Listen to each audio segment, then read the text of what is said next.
Hi, everyone. My name is Wyna Liu.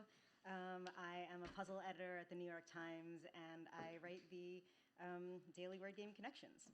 I'm really excited to be here tonight to talk a little bit about how the game is made and also some of the things that I've learned.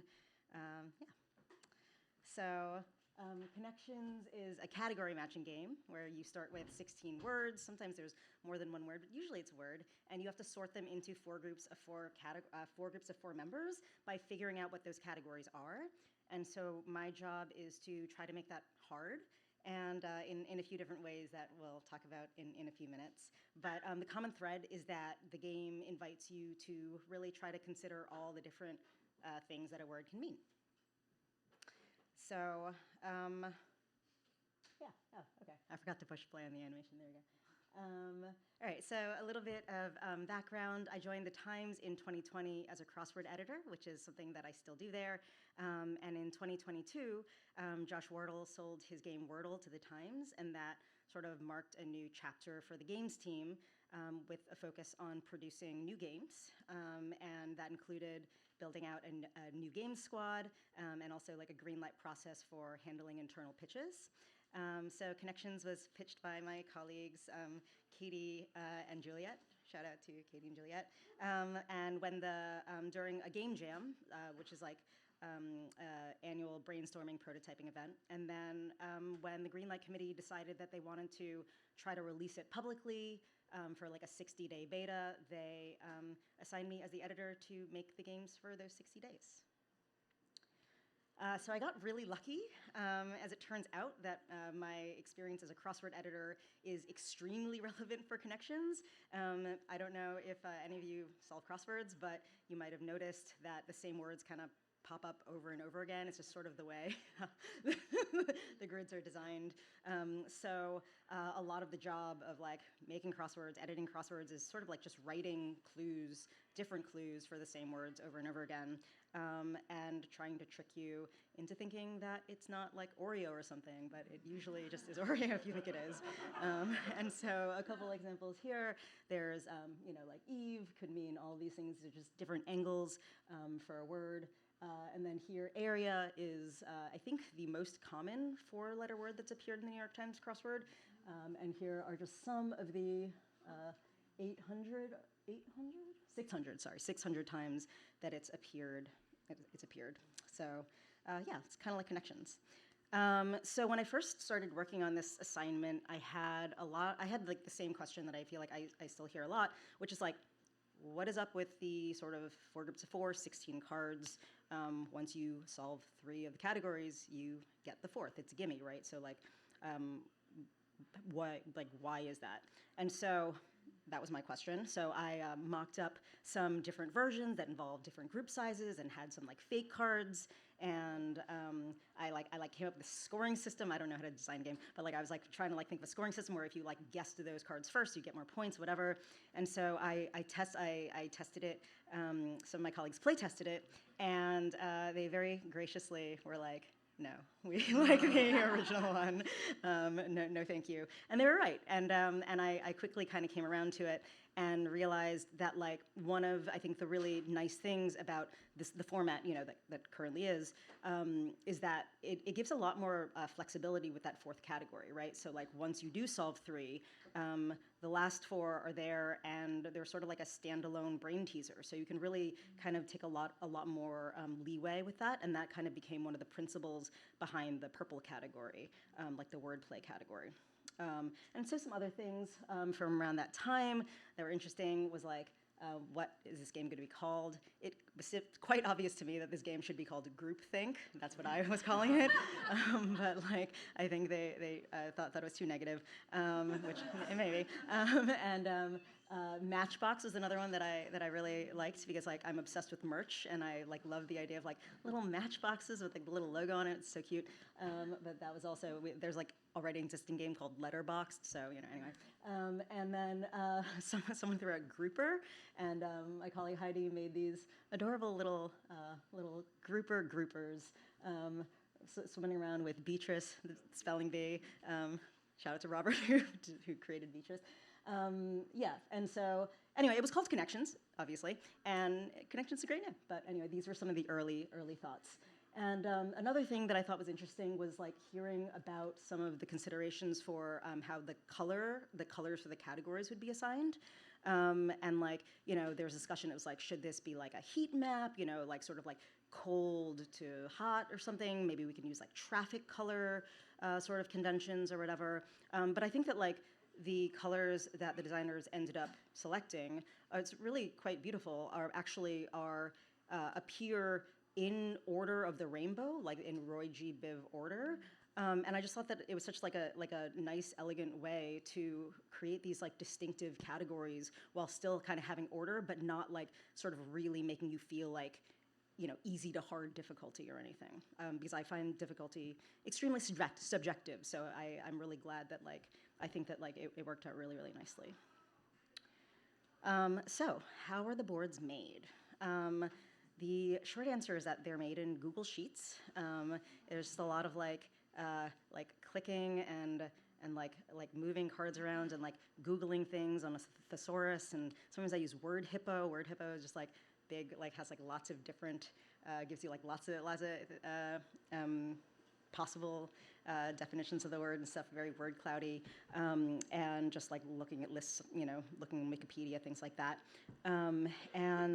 Yeah, you kind of like click the words around, and the board, appears. Sometimes it doesn't.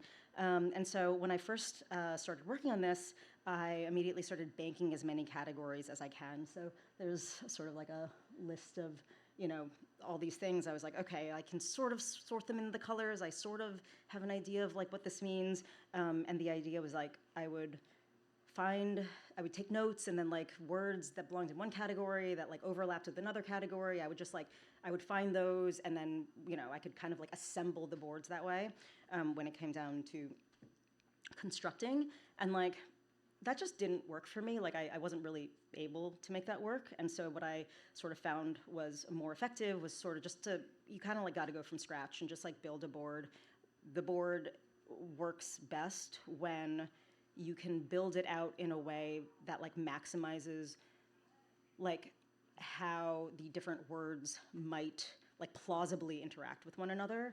And so like it's actually sort of like easier to like build from scratch than it is to kind of assemble. So that list was quickly abandoned. And so there are a few sort of different ways, I guess, to create challenge difficulty. The most obvious one is overlap. Like obviously, one word, you don't know if it means this or this, right? So that's sort of like one of the basic ones. But some of the other ones are like trivia. So there is a trick in crossword clues where like the convention for crossword clues is that the first letter is capitalized, and so you can kind of like hide proper nouns there because it looks like it's just like the beginning of a sentence or something. So like an example would be like Big Apple figure or something, and the answer is like Steve Jobs or whatever. And so Connections is great because it's all uppercase, so it's like they can all be propers and no one would know. And so I learned that it's best to not mix like trivia with like a purple like wordplay category, because I think it's like not really fun for a solver to get stuck if they like happen to not know, like if they happen not to be familiar with that piece of trivia, and they don't like maybe see the reference. And so in a lot of cases, if there isn't a wordplay category and there's a trivia category, that category will be purple. And so all these are examples of purple trivia categories that have run. I don't know how to do it, but I don't know if anyone wants to try to recognize, like guess or something. There's Honey, Hero, Someday, Fantasy. Does anyone have any ideas what that category might be? Hell yeah. All right. That's right. Here we got Oasis, Blur, Pulp, and Suede. Britpop, British. Yay. Okay. We got If, Hal, Harlem, and Daddy. Yeah, this is the right crowd. And then Milk, Blonde, Jobs, and Vice. Biopics. Excellent. And so there's Jobs. It looks like the word Jobs. It's Steve Jobs. Okay. Okay. And now we have also the sort of like weirder wordplay categories. So like whenever there's wordplay, it's almost always the purple category. Here I'm defining wordplay as like when the 4 words in that category are not grouped based on the meaning of the words. And so it's like probably the most common one is a fill in the blank. So it's like all these words, it's like blank tape. So it's like all these words go with tape. So it's like demo, ticker, red, scotch, things like that, right? So some of the other kinds of purples take inspiration from cryptic crosswords. Not sure if there are any. I know there are at least a couple cryptic fans in the house. But they're puzzles that use wordplay types like anagrams, homophones, like letter deletions, reversals, hidden words, things like that. And so here are some examples of categories that were inspired by that type of cryptic crossword wordplay. If anyone wants to take a guess at the first one, eon, ether, net, toe, it's an anagram category. Does anyone want to take a guess at what that category might be? Numbers. Amazing. And then the second one. The second one. Oh, that's names of people's Basque Czech, like the Finnish people, Thai people. Yeah, or languages. Or they're language homophones. And also the third one.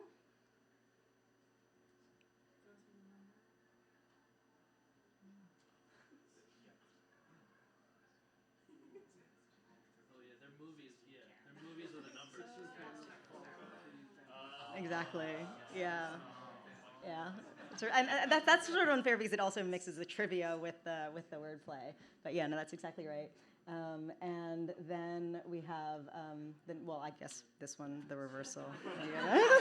I didn't really think that through. And then the last one is hidden word. So,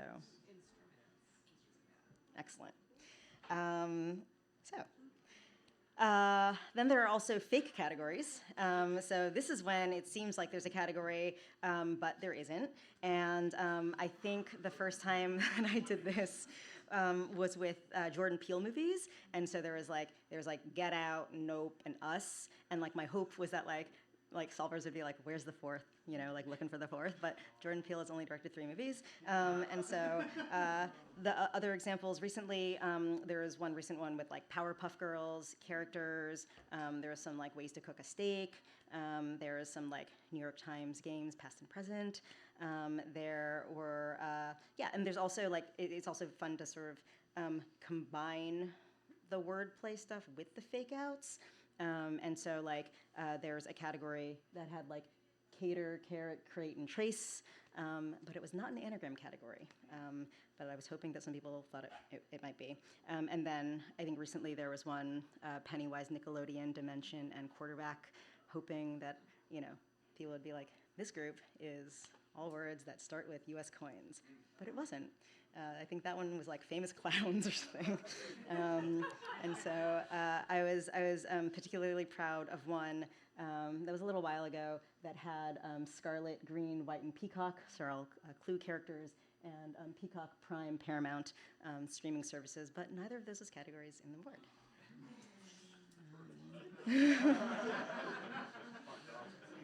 Harvard Yard today. Can you say that again? Harvard Yard. Thank you. And so another thing I spend way too much time doing is laying out the boards, and they're mostly for like aesthetic reasons, but like also sometimes I'm like trying to like disguise the category by like not putting the just trying to put the misleads up front or whatever. I didn't say that. Forget I said that. And in the hopes of tricking you. But it's also kind of fun just to maybe spell out some stuff. And so here are some messages. So like I have a dog named Polo, and I don't know if you can tell, but he's a bad boy. And so it says there's one top line that said "Bad Boy Polo." It's very true. He's so sweet. And then there's SpongeBob SquarePants, and when Oasis reunited, it was very, very exciting for me. And so there's always a Champagne Supernova reunion. Very excited when I realized that Champagne and Reunion were both places, like French places. Also, Yola Tango, not the name of the band, but close. One of my best friends' name's Adam Landfear, so I had Adam Landfear, so sort of similar sounding. There's some bad ones that like don't really. It's like Fish Bulb Sparkles, like for Simpsons. I don't know, Mr. Sparkles kind of a. Also, there's a webcomic I love a lot called Achewood. Oh, cool. Yeah, so that's also very fun for me. And there's been a lot of funny feedback on the game. A lot of it is people being mad, which I think is delightful.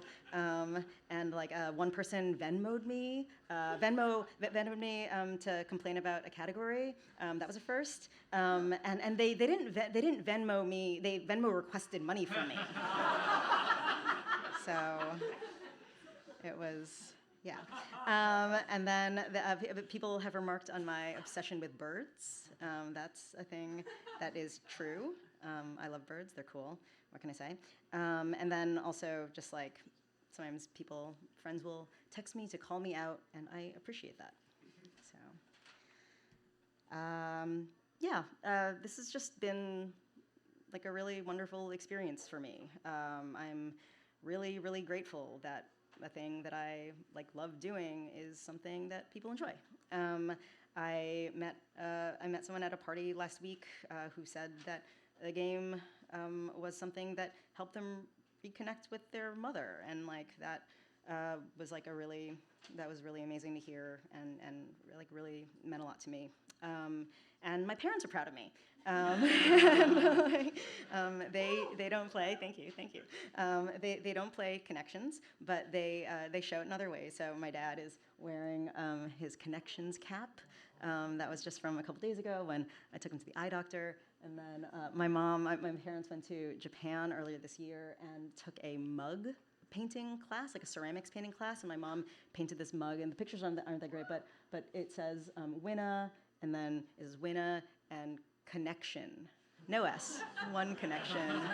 And it's so delightful. It's just so wonderful. It's just really one of my treasured possessions.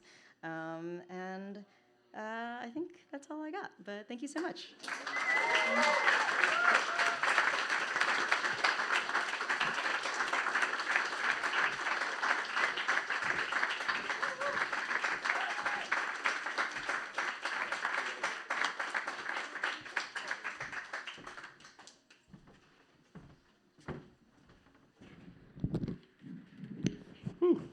Thank you so much, Wyna. That was really great. I really feel like I learned a lot about Connections, about some of the thought going into it. I grew up in a cryptic crossword household.